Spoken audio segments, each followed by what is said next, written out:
성경 말씀 잠언 26장 13절부터 16절입니다. 구약 성경 940쪽입니다. 구약 성경 940쪽 잠언 26장 13절부터 16절. 게으른 자는 길에 사자가 있다, 거리에 사자가 있다 하느니라. 문짝이 돌저기를 따라서 도는 것 같이 게으른 자는 침상에서 도느니라. 게으른 자는 그 손을 그릇에 넣고도 입으로 올리기를 괴로워하느니라. 게으른 자는 사리에 맞게 대답하는 사람 7보다 자기를 지혜롭게 여기느니라. 아멘. 시온 찬양대의 찬양으로 하나님께 영광을 돌리겠습니다.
아멘. 우리가 흔히 죄라고 하면은 하나님에게 불경하는 것, 그리고 이웃에게 해를 끼치는 것, 10계명으로 말하면 1계명부터 4계명에 해당되고 그 다음에 5계명부터 10계명에 해당되는 그러한 것들을 죄로 여깁니다. 그러나 성경은 다르게 이야기합니다. 성경은 죄를 목표에 빗나가는 것, 헬라말로 하마르티아라고 그러는데, 다시 말하면 하나님이 우리를 지으신 목적에서 빗나가는 것, 하나님의 뜻에 위배되는 것, 그것을 성경은 죄라고 이야기합니다. 예를 들면 하나님이 우리가 겸손하기를 바라시는데 우리가 교만하고 거만하게 행동하면 그게 죄라는 거죠. 하나님은 우리가 정직하기를 바라시는데 우리가 정직하지 못하고 거짓되고 그러하면 그게 죄가 되는 거예요. 하나님은 우리가 성실하게 일하고 이와 같이 하기를 바라시는데 우리가 나태하고 게으르면 그것이 또한 죄가 된다는 거죠. 그래서 오늘 아침에는 그 가운데 특별히 게으름이 하나님 앞에 죄가 된다, 나쁜 습관 정도가 아니고 게으름은 하나님 앞에 엄청난 죄라는 것을 말씀을 드리고자 하는 것입니다. 마태복음 25장에 보면은 우리가 잘 아는 달란트 비유가 나옵니다. 예수님이 들려주신 비유인데 주인이 타국으로 가면서 종들을 불러다가 각각 재능대로 5달란트, 2달란트, 1달란트를 맡기고 떠납니다.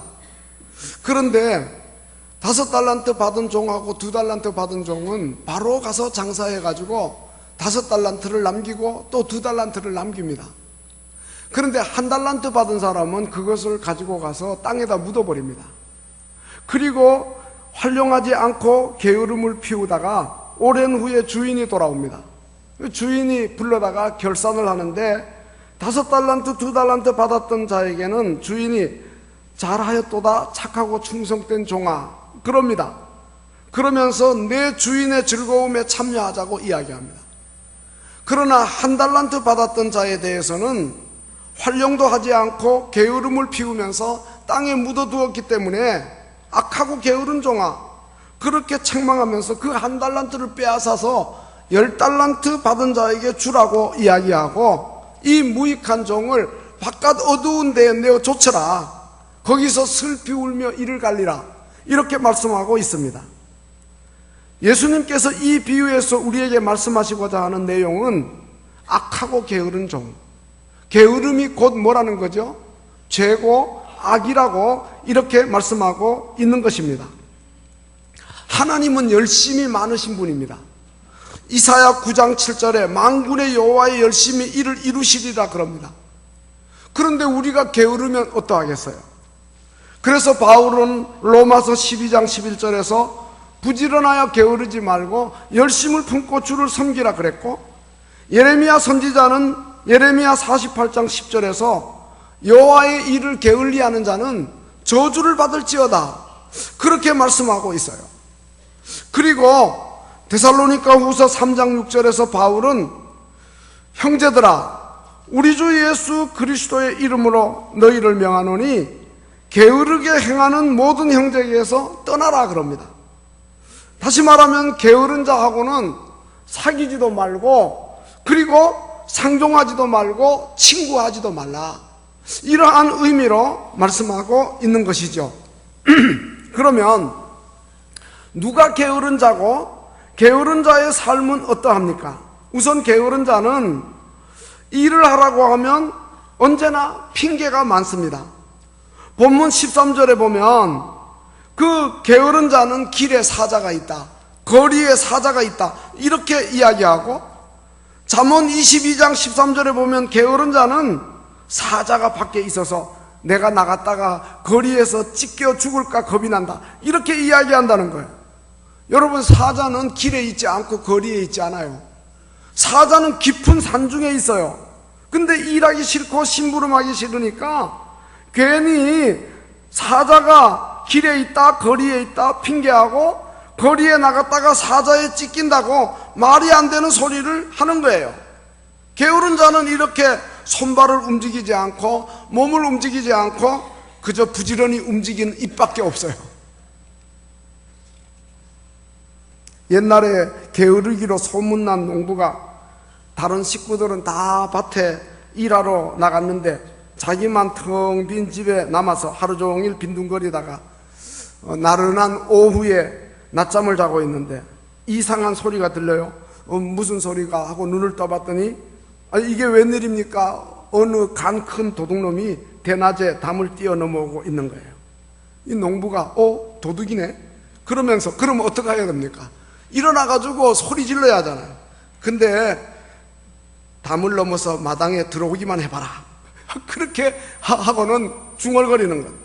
근데 이 도둑이 말이죠, 담을 넘어가지고 살금살금 들어옵니다. 이 게으른 농부가 이번에는 뭐라 그럽니까? 집 안으로 들어오기만 해봐라. 담 넘었으니까. 소리 안 지르고 일어나지도 않는 거예요. 이 도둑이 말이죠, 주인이 깊이 잠든 줄 알고 집 안으로 들어와서 안방으로 들어갑니다. 그리고 이제 게으른 농부는 뭐라 그럽니까? 뭘 가지고 나가기만 해봐라. 근데 이 도둑이 말이죠, 값이 나가는 물건을 한 보따리 싸가지고 짊어지고 집 밖으로 나가요. 게으른 주인이 뭐라 그럽니까? 이놈 다시 오기만 해봐라. 여러분, 우리가 혹시 게을러 가지고 입으로 말만 많이 하고 이런저런 핑계만 대고 몸을 움직이지 않는 우리들은 아닌가? 계절적으로 가을의 문턱에 들어섰습니다. 이제 열심히 땀 흘려 일할 때입니다. 게으름 피우지 아니하고 열심을 품고 주를 섬겨야 합니다. 특별히 기도 생활에 열심히 하셨으면 좋겠어요. 새벽 기도 늘 하다가 피곤해가지고 하루 빠질 수 있죠. 근데 아예 새벽 기도까지 하면 하루 종일 피곤해서 못 살아. 이렇게 한다면 이것은 핑계가 아니겠어요? 만일 새벽 기도 나갔다가 피곤이 사자같이 나의 건강을 찢으면 어떡하나? 이렇게 핑계하지 말자는 거죠. 그리고 게으른 자는 도무지 일을 하지 않아요. 15절에 보니까 이 게으른 자는 손을 그릇에 넣고도 음식이 그릇에 담겨 있는데 입으로 올리기를 괴로워한다는 거예요.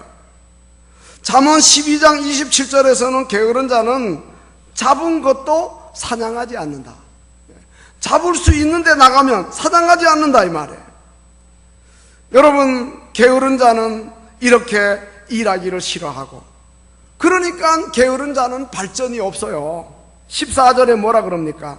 문짝이 돌적이를 따라 도는 것 같이 게으른 자는 침상에서 돈다 그럽니다. 두 가지 뜻이 있는데요, 이 게으른 자는 잠자기 좋아하고 돌적이를 따라서 문짝이 도는 것처럼 침상에서 이리 뒤척 저리 뒤척해. 잠이 깨었으면 일어나야죠. 그래서 일거리를 찾아야 되는데 침상에서 일어나려 하지 않는다는 거예요. 또 하나의 뜻은 이 게으른 사람은 발전이 없어요. 문짝이 돌적이를 따라 늘 같은 자리에서 맴돌아. 다람쥐 쳇바퀴 도는 것처럼, 시계추처럼 말이죠. 계속 반복적으로 왔다 갔다 왔다 갔다 같은 자리에서 맴돈다. 목표도 없고 꿈도 없고 변화도 없고 주변만 맴돌다가 다시 본래 자리로 돌아오는 거, 이게 바로 게으른 자의 특징이에요. 부지런한 사람은 안 그래요. 가난해가지고 지게질하는 사람이 부지런히 열심히 일해가지고 리어카라도 한 대 사야지. 그렇게 목표를 세우고 열심히 일해 돈 모아가지고 저축해서 나중에 리어카 한 대를 삽니다. 그 다음에는 경운기 한 대를 삽니다. 그 다음에는 트럭 한 대를 또 삽니다. 이 부지런한 사람은 계속 발전적으로 앞으로 나가는 거예요.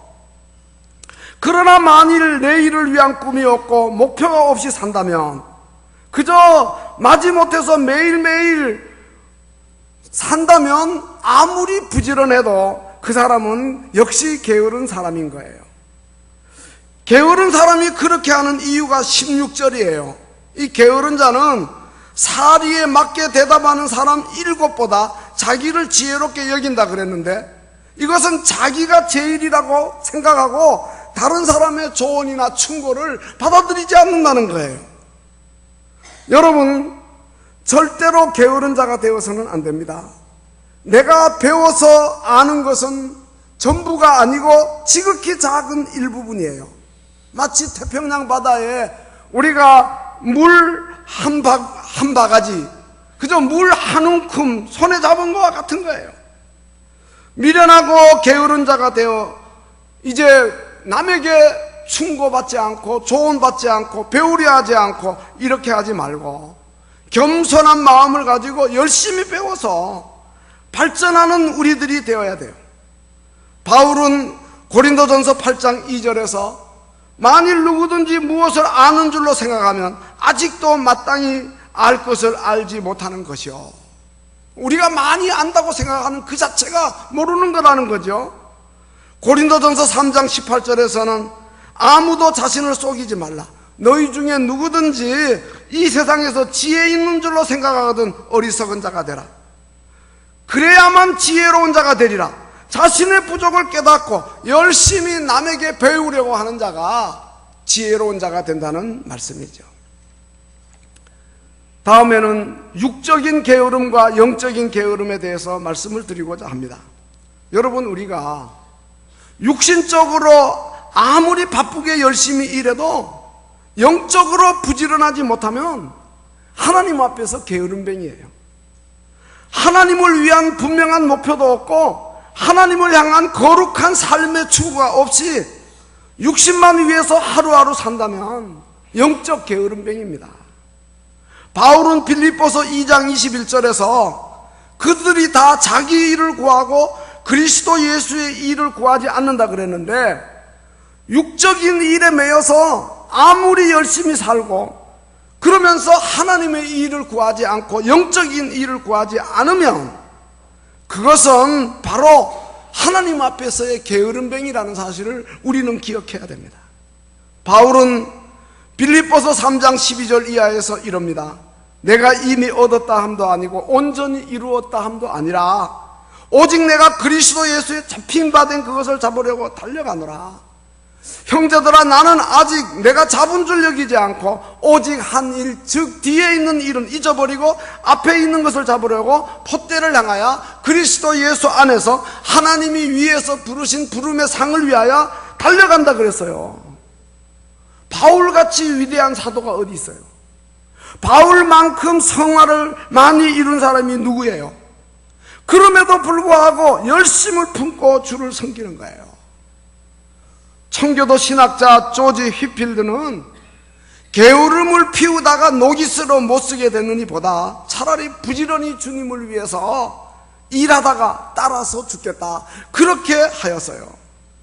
존 오웬은 그리스도인의 특징을 말하면서 그리스도는 하나님의 영광을 위한 분명한 삶의 목표를 가진다 그랬습니다.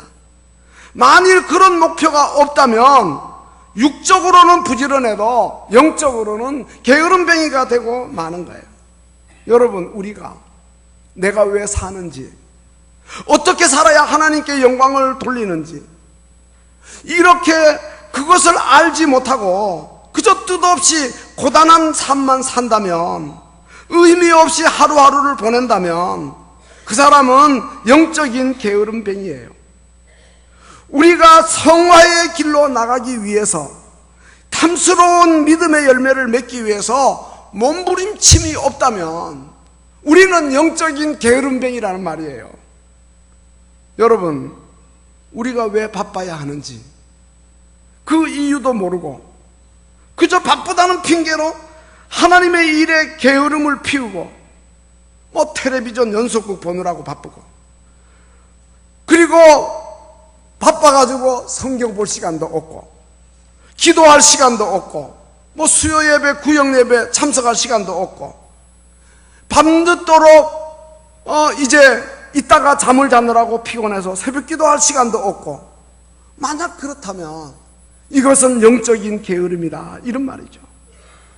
여러분, 게으름이라고 하는 것은 성화의 걸림돌이에요.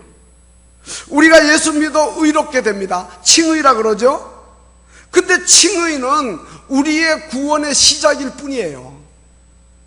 우리의 구원은 반드시 성화의 과정을 거쳐야 돼요. 우리의 인격과 삶이 예수 그리스도를 더욱 닮아가는 성화의 과정을 거쳐야 합니다. 우리의 신앙생활의 성강화가 반드시 수반되어야 돼요. 다시 말하면 영적인 열심을 품어야 한다는 거죠. 바울이 빌립보서 2장 12절에서 항상 복종하여 두렵고 떨림으로 너희 구원을 이루라 그랬습니다. 고린도전서 9장 27절에서 내가 내 몸을 쳐 복종하게 하면 내가 남에게 전파한 후에 도리어 자기가 버림이 될까 두렵다, 그렇게 이야기하였어요. 경건한 성도가 되려면 부단히 자기의 게으름과 나태함과 더불어 싸워야 합니다. 날마다 순간마다 어떻게 하면 내가 한 번밖에 없는 인생을 허무하게 살지 않고 하나님의 영광을 위해 살 수 있을까를 계속 고민하고 더욱 발전적으로 주님을 섬겨나가도록 하여야 하는 것입니다. 잠언 24장 30절부터 보면 지혜자가 게으른 자의 밭과 지혜 없는 자의 포도원을 지나다가 막 가시덤불이 퍼지고 거친 풀이 지면에 덮이고 돌담이 무너지고 이러한 것을 보고 훈계를 받았다 그랬습니다. 물론 그 사람이 뭐 일부러 밭을 못 쓰게 하는 거 아니고 악의적으로 가시덤불 씨앗을 뿌린 거 아니고 뭐 망치 들고 다니면서 담장을 무너뜨린 거 아니지만 게으름이 좀 더 자자, 좀 더 졸자, 좀 더 눕자, 그것이 그 포도원에 가시덤불이 퍼지게 하고 거친 풀이 지면에 덮이게 하고 돌담이 무너지게 하고 그래서 밭을 못 쓰게 만들었다는 거예요. 영적으로도 마찬가지예요. 우리가 무슨 악의가 없더라도 게으르다가 보면 기도하는 일에 게으르고 성경 보는 일에 게으르고 예배 참석하는 일에 게으르고 그러면 우리도 모르게 우리 마음 가운데 죄악의 잡초가 돋아나는 거예요. 가시덤불이 퍼져나가는 거예요. 우리 마음이 거칠어지는 거예요. 그래서 함부로 말하고 남에게 찔러가지고 상처를 주고 그래서 담이 무너지는 거예요. 세상 사람인지 그리스도인인지 구분이 안 갈 이러한 무서운 죄를 저지르고 비참한 결과를 초래할 수 있다는 사실을 우리는 항상 기억해야 되는 거예요. 여러분, 다윗이 성군이라고 불리우지 않습니까? 근데 그도 말이죠, 게으름을 피우다가 비참한 결과를 초래한 적이 있어요. 사무엘하 11장을 보면은요, 다윗이 자기 부하들하고 함께 전쟁하러 나가지 않고 부하만 보내고 자기는 예루살렘에 그대로 있어서 게으름을 피우고 있었습니다. 저녁 때 낮잠 자고 오후에 나른한데 침상에서 일어나 왕궁 옥상으로 거닐다가 그것을 보니 한 여인이 목욕을 하는데 아름답게 보여요. 사람 보내가지고 그 여인 누군지 알아보게 해요. 바로 자기 부하 전쟁터에 나가서 전쟁하고 있는 우리아의 아내 밧세바였어요. 다윗이 전령을 보내가지고 그 여자를 자기에게 데려오게 하고 그리고 더불어 동침합니다. 그리고 그 여자가 임신을 합니다. 그러니까 다윗이 그의 간음죄를 감추려고 인간적인 수단과 방법을 다 동원합니다. 나중에는 요압을 시켜가지고 그녀의 남편 우리아를 죽이기까지 합니다. 그 다음에 어떻게 됩니까? 하나님이 모든 것 보시고 계셨고 아시고 계셨으니까 다윗의 가정에 큰 환난이 닥치는 거예요. 부지런했으면은 그럴 틈이 없었을 텐데 게으름을 피우다가 죄를 짓고 비참한 결과를 초래하는 것을 우리가 보게 되는 것입니다. 그래서 게으른 자의 삶의 결과를 이렇게 이야기합니다. 잠언 15장 19절에 보니까 게으른 자의 길은 가시 울타리 같으나 정직한 자의 길은 대로다, 이렇게 이야기합니다. 이 게으른 자의 길하고 정직한 자의 길을 대조하고 있는데 우리말로는 같은 길이에요. 근데 히브리어로는 서로 다른 단어예요. 게으른 자의 길은 테레크, 사람이 많이 다니는 넓은 길이고 쉽고 평안한 큰 길이에요. 근데 정직한 자의 길은 오랄, 좁은 길이에요. 길 찾는 사람도 적고 다니기도 매우 힘들어요. 그 쉽다고 많은 사람이 가는 넓은 길, 그리고 게으른 자들이 갈 수 있는 그러한 그 길을 따라가면 마지막에는 가시울타리를 만난다는 거예요.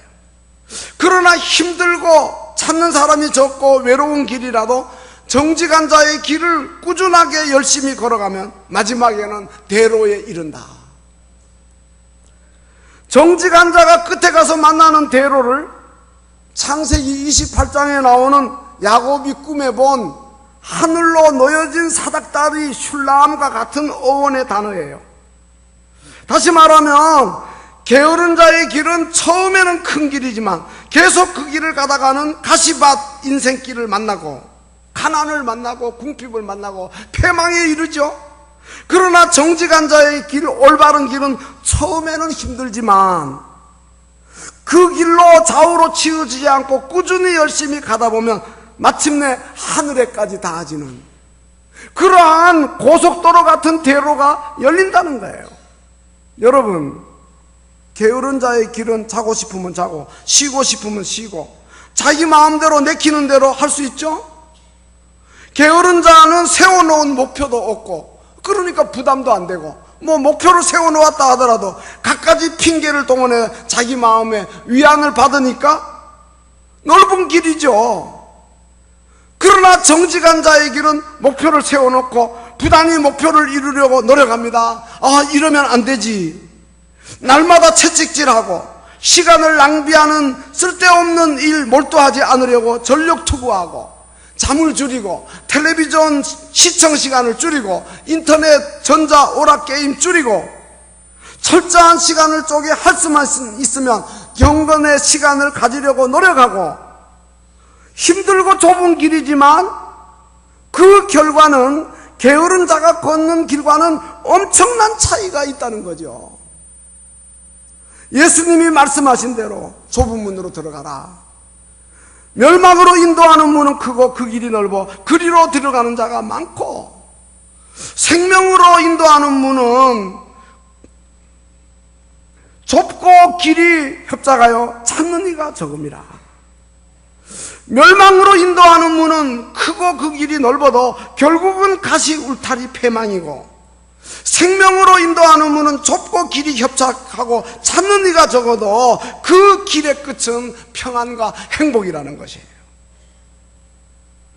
그렇게 게으른 자의 길을 가는 사람과 정직한 자의 길을 가는 사람은 마지막에 다다르는 목적지가 다른 거예요. 여러분, 우리는 과연 어떤 길을 걸어가야 하겠습니까? 남이 많이 가는 넓은 길 쉽게 걸어가시다가 마지막에 가시 울타리를 만날 것입니까? 아니면은 남이 가지 않는 좁은 길, 힘든 길이지만 그 길을 꾸준히 걸어가다가 열심히 걸어가다가 하늘까지 닿도록 이어지는 천국 향하는 길로 들어설 것입니까? 우리가 날마다 순간마다 어떻게 하면 내가 한 번뿐인 인생을 허무하게 살지 않고 하나님의 영광을 위해 살 수 있을까? 계속 고민하면서 더욱 발전적으로 주님을 섬겨 나가는 자가 되어야 하지 않겠느냐 하는 거예요. 그러면 하나님이 분명히 우리를 도우실 것입니다. 예를 들면 매일 새벽 기도 어떻게 아침 일찍 일어나 그거 피곤하고 힘들어서 할 수 있겠나? 이렇게 생각 들 수 있겠지만 그러나 새벽에 일어나서 하나님께 나오는 일을 모든 난관을 극복하고 열심히 힘쓰시면 새 힘을 누가 주십니까?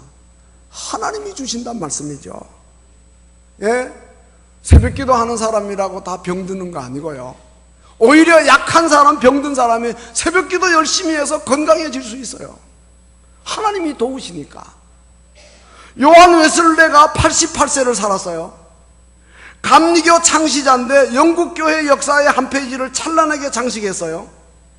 그는 얼마나 부지런하게 살았는지 88세 하나님 부르심 받기 5일 전까지 32km 떨어진 곳까지 전도하러 다녔다 그래요.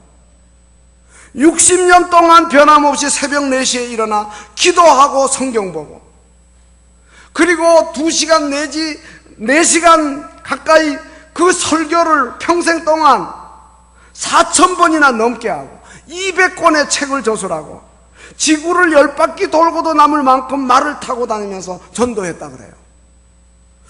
어떻게 그렇게 할 수 있었는가? 무슨 힘으로 그렇게 할 수 있었는가? 하나님이 그를 도우셨단 말이죠.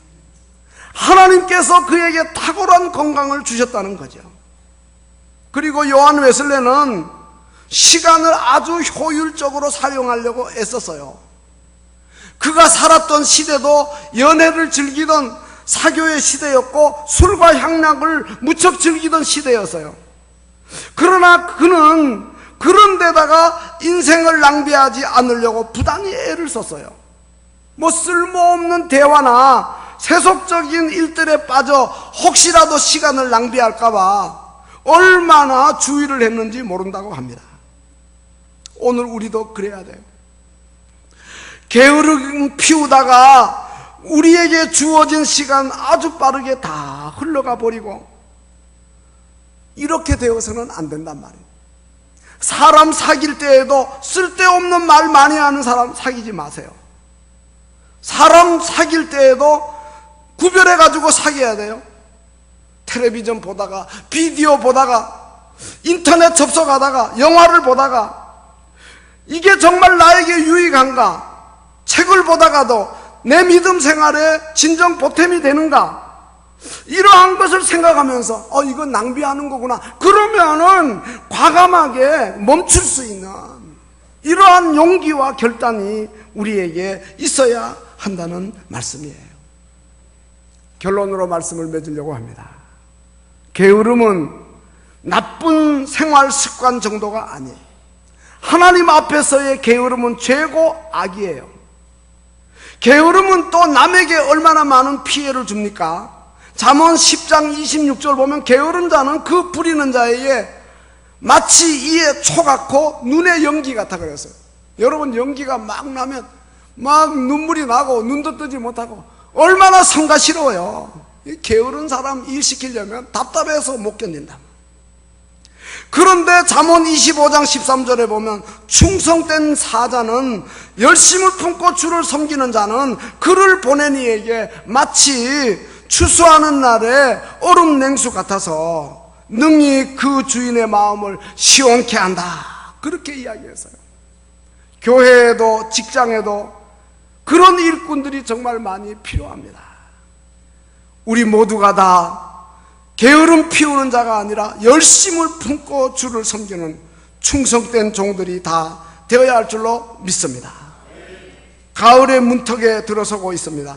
우리 자신을 돌아보고 부지런하여 게으르지 말고 열심을 품고 주를 섬기고 여호와의 일을 게을리하는 자 저주를 받는다는 이 말씀을 우리 마음에 새기고 우리 모두 성령의 열매, 충성의 열매를 탐스럽게 맺어서 하나님께 크게 영광을 돌리시기를 주님의 이름으로 축원합니다.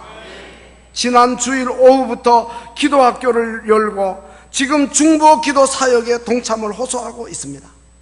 여러분, 우리가 부지런해가지고 자기와 자기 가정만을 위해 기도할 것이 아니라 이웃을 위해 기도하고 성도들을 위해 기도하고 교회와 나라를 위해 기도하고 세계 열방을 위해 기도하는 열심 있는 일꾼들이 되었으면 좋겠어요. 여러분, 남을 위해 기도하는 거 그 손해 아니에요. 마태복음 10장 12절 13절을 보면 예수님이 전도하러 나가는 제자들에게 그 집에 들어가 평안을 빌라 그럽니다. 그러면 그 평안이 그 집에 합당하면 거기에 임하고 만일 합당치 못하면 그 평안이 너희에게 돌아올 것이라 그랬어요. 그리고 디모데전서 2장 2절부터 3절에도 임금들과 높은 지위에 있는 모든 사람을 위해 기도하라. 그러면 우리가 고요하고 평안한 생활을 하게 된다 그랬습니다. 기도가 우리에게 다 돌아와요. 나라 위해 기도하고 국가 지도자들을 위해 기도하는 거, 그거 그 사람들만을 위해 기도하는 게 아니고 결국은 우리에게 평안으로 고요함으로 돌아온다 이 말이에요. 이번에 중국사랑 선교회 한중연합 수련회가 열리는데요, 제가 지난 금요기도회 때도 이야기했지만은 새벽기도 시간에 서로를 위해 중보하는 기도 시간이 있었어요. 얼굴도 처음 만난 사람들, 말도 안 통하는 사람들, 중국 사람, 한국 사람이 어울려서 말이죠, 서로를 위해 기도하는 거예요. 한 20분 동안 남을 위해서만 상대방을 위해서만 기도하라. 그런데 서로 얼싸안고 눈물로 얼마나 뜨겁고 간절하게 기도하는지 성령께서 강력하게 역사하는 것을 보았어요. 여러분, 주님은 자신을 위해 기도하는 자뿐 아니라 남을 위해 기도하는 자를 기뻐하십니다. 성경의 믿음의 거장들은 남을 위해 기도하는 중보 기도자들이었어요. 믿음의 족장 아브라함 간절한 중보 기도 소돔 고모라 성을 위해 하지 않았습니까? 그 결과가 어떻게 되었어요? 창세기 19장 29절을 보면 롯이 거주하는 성을 엎으실 때 하나님이 아브라함을 생각해서 롯을 그 엎으시는 중에서 내보내셨다. 중보 기도의 효과를 이야기하고 있는 거예요. 욥기 42장 8절에 보면 의인 욥이 친구들을 위해 기도하는 내용이 나오는데 내 종 욥이 너희를 위해 기도할 것인즉 내가 그를 기쁘게 받으리니. 형제를 위해서 기도하면 하나님이 그렇게 기뻐하신다는 거예요. 지난 주일 오후 예배 시간 사랑의 교회 윤하중 목사님 오셔서 설교하셨죠. 출애굽한 이스라엘 백성들을 위해 모세가 중보 기도를 출애굽기 32장 민수기 14장에서 2번이나 간절하게 기도하니까 이스라엘 민족이 구원을 받아요. 그러나 이제 유다 말기에 있는 남왕국 유다는 중보 기도하는 자가 없어서 에스겔 22장 30절 이하에는 보면 성 무너진 데를 막아서서 나로 하여금 멸하지 못하게 할 사람을 내가 그 가운데서 찾고 찾았는데 없었다는 거예요. 예, 그래서 내가 내 분노를 그들 위에 쏟고 내 진노의 불로 멸하겠다고 말씀하시는 그 두려운 말씀을 우리가 보게 되는 거예요. 사랑하는 성도 여러분, 정말 우리가 열심을 품고 주를 섬길 때입니다. 열심히 기도할 때입니다. 자기만을 위해, 자기 가정만을 위해 기도하는 것이 아니라 열심을 품고 남을 위해서 기도하고 또 크게 나라를 위해서 기도하고 세계 열방을 위해 기도하는 이러한 복된 성도들이 다 되어서 주님의 마음을 시원케 해드리고 그 평안이 우리에게 다시 돌아오는 이러한 복을 누리시는 복된 성도들이 다 되시기를 주님의 이름으로 축원합니다. 기도하시겠습니다.